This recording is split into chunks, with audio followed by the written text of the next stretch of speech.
Hello Amazon.com, it's me Beau coming to you with a real world application of this little guy. We've been repairing our deck. Doesn't it just look absolutely phenomenal? But it's not about my project, it's about this guy right here. So what we use this for was all the little rails needed a template.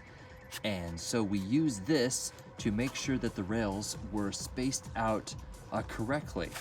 And so what we did is we spaced them out how we wanted 3 of them to go, and we basically pushed this in there, and then we basically pushed this in there, and then we pushed this in there.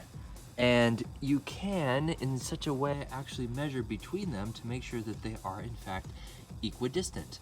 The one thing that I would point out with this is that you need quite a bit of these little, I don't know what you would call these things, but you need quite a bit of them to actually have some form of stability. So if you're doing something like, let's say for example, this measurement right, boy, that's kind of hard to get into place. But if you want to measure something like that, and then there's only 2 of those, they're pretty darn flimsy. So that's what I mean by you need a fair amount of them next to each other to actually give it some stability to make sure it won't in fact go anywhere.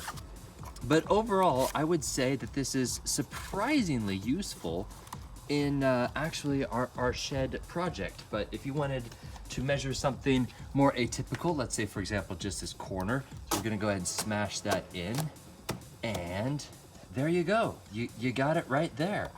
For the most part, you might actually kind of have to fix it a little bit. It's not like the infomercials where it's just so easy. I mean, you kind of have to fix it a little bit right there. But for the most part, if you were to trace this out, that pretty much reflects that right there. So, man, if you're doing tile work or in our case, any kind of deck work, highly recommended. It does actually work.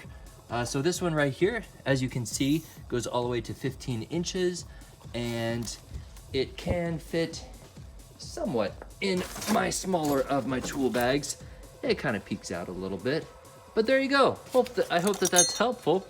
These are all over Amazon.com, and so really you can search for anywhere on Amazon for this, but I'll put the link in the description below in case you're curious what the exact one I got. All right, that's it. My name is Beau. I will catch you later.